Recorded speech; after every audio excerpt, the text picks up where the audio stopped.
There's a problem with synchronous communication, which is that, I've never ever seen a synchronous event which encouraged any kind of deep critical thinking or knowledge construction, because there's simply not time. If you're on the video and you're speaking and you're typing and stuff. I take my teacher training courses online as an example. The knowledge construction, the critical thinking happens in forums. It happens asynchronously. When people get together in chat, they go, "Hi, how's the weather? How's it going? Did you see that? Oh, there's a lovely man walking past my window." All this kind of stuff. So I think there's an issue. I mean, you really have to decide what you're doing, I guess.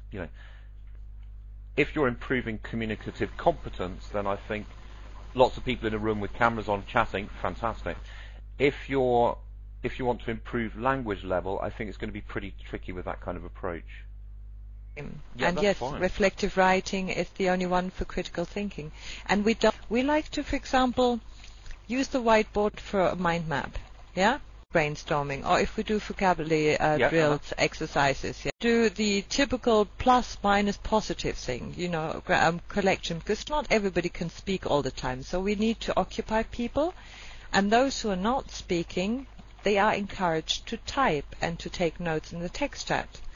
And we also use the text chat for error correction. We don't correct the speaking person at that very given time. But if he cannot think of a word, for example, and he's humbling around and so forth, then he gets the word from the peers in the text chat.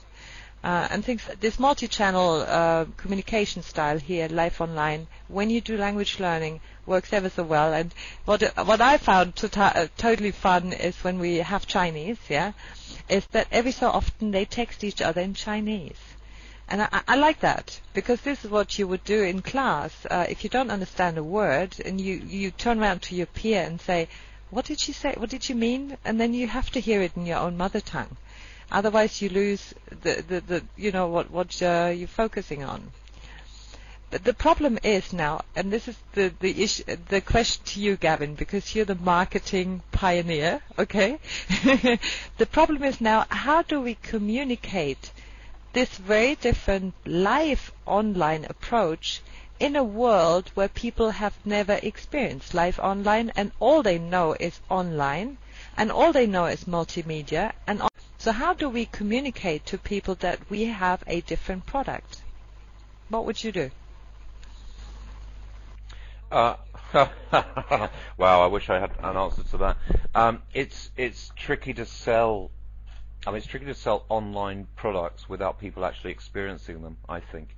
And you'll notice at the end of my blog posting, I said that if I was going to sign up for an online language school, I'd actually want to talk to a real person running it. I'd want to sample a session and things like that, because you could tell me all sorts of things, but the reality might be very, very different. As to how you communicate that message, I don't know. Give free classes for a start, give open sessions, give open days using this kind of software. So come along and find out what makes us different, that kind of thing. Videos on YouTube of classes, do a model class, get a video, put some nice music on it, make sure everyone's having fun in the class and laughing, stick it up on YouTube. I think you could do all sorts of things, but I think the only way of selling an online thing like that is to actually let people experience it in some way, either live or on a recorded video or something. So I'd be looking at that to start with. To convince a possible client, you'd have to let them see it, I think, in some way or other. They'd have to experience it. When you go and buy a car, you sit in the car, you turn the engine on, you listen to the stereo, that kind of thing. You've got to have that. You've got to make it as real an experience as possible, I think. Use virtual classroom in order to learn something fantastic, and this is what we kind of started marketing this year. The response has been beautiful. Noam Chomsky online, what a privilege is that. And Scott Thornberry online, that was so funny. You have to watch the YouTube videos. He is hilarious. He's such a character. I was just saying, I think that's great, getting people in and firing up the teachers. This is kind of a value added. to what you do, which I think is fantastic. I'm actually going to have to go in a minute because I've had no lunch and I'm probably going to fall off my chair very soon. Thanks, Gavin, for joining us. Thank you for this great time. Well, thanks for setting it all up. It's been fantastic.